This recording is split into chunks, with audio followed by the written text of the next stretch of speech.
আলহামদুলিল্লাহ, আজকে নওগাঁ জেলার রফিকুল ভাইয়ের স্ট্রবেরি বাগানে আসছি। কিন্তু খুব দুঃখজনক ঘটনা, ইন্না লিল্লাহি ওয়া ইন্না ইলাইহি রাজিউন।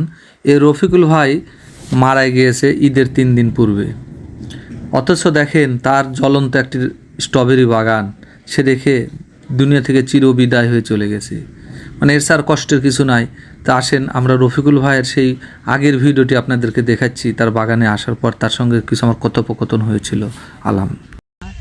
এই হিটই তো ক্ষতির কারণ। আপনার উপরে যদি ছাওলা দেওয়া থাকতো, বুঝছেন, ওই নীল পর্দা, এই হিট সরাসরি কিন্তু পড়তো না।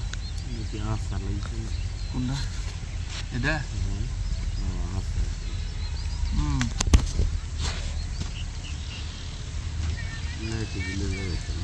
হ্যাঁ, নাইট্রো দিলে হবে, লাইট ডোজ ভালো, বুঝছেন না? কিন্তু ইয়ে দিবেন, সেচ দিবেন না, সেচ দেওয়ার সময় নাইট্রো দিয়ে দিবেন।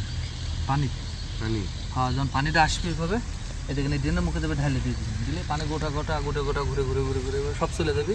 আর ড্রেনে যখন পানি থাকবে, ওই ড্রেনেতেই সব মরে যাবে, তাহলে আর গাছের কোনো ক্ষতি হবে না। কথাটা বুঝছেন?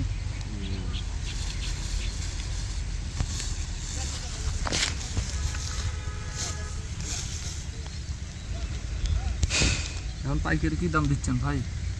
এখন পাইকারি বড়টা 3.5, ছোটগুলো 200-150, তাই না?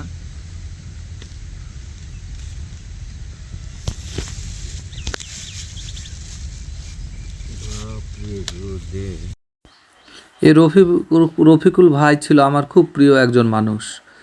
এই রফিকুল ভাই আমার পরামর্শ নিয়ে স্ট্রবেরি বাগান শুরু করে, পেয়ারা শুরু করে। তো আলহামদুলিল্লাহ উনি তার কাজে সাকসেস এবং সফলতা হয়।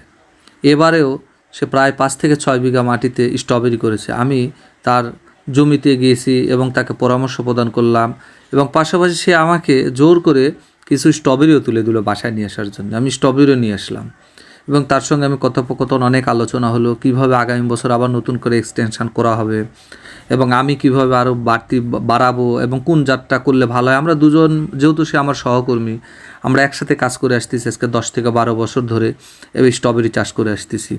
সে রফিকুল ভাই দেখেন কি স্মৃতি, সে কিন্তু মারা গিয়েছে এই যে পবিত্র মাহে রমজানের 3 দিন, মানে ঈদের 3 দিন পূর্বে 27শে রমজানে সে কিন্তু চিরবিদায় হয়ে আল্লাহর ডাকে সাড়া দিয়ে চলে গেছে। ইন্না লিল্লাহি ওয়া ইন্না ইলাইহি রাজিউন। ভাবতে অবাক লাগে, সে মানুষটি কিন্তু আমার সাথে, দেখেন আমি তার বাগানে ঠিক রমজান মাসের 15 থেকে 16 তারিখে আমি কিন্তু তার বাগানে গিয়েছিলাম। দেখেন তার সঙ্গে আমার কত স্মৃতি, তার সঙ্গে ভিডিও, তার সঙ্গে গল্প। সে নিজ হাতে আমাকে কিছু স্ট্রবেরি তুলে দিল। এই স্মৃতি আসলে ভোলার মতো না। আমার রফিকুল ভাইয়ের জন্য সবাই আপনারা দোয়া করবেন। একজন উদ্যোক্তা আমরা হারালাম দেশ থেকে। সে প্রতি বছরে নেয় 6 বিঘা 7 বিঘা স্ট্রবেরি চাষ করে। একজন উদ্যোক্তা, একজন এন্টারপ্রেনার হারালাম। জানি না, তার ভুলভ্রান্তি থাকলে আপনারা ক্ষমা করে দেবেন।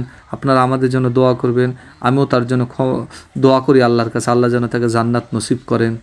এবং দেখেন যে একজন মানুষ, তার কত স্বপ্ন ছিল। আগামী বছর সে আর আমি আলোচনা করলাম যে কিভাবে আমরা আবার নতুন করে কোন জাতটা করলে ভালো হবে। দুজন আলোচনা করলাম, চারা সংরক্ষণ পদ্ধতি আলোচনা করলাম। আজকে সে বিদায়। ইন্না লিল্লাহি ওয়া ইন্না ইলাইহি রাজিউন।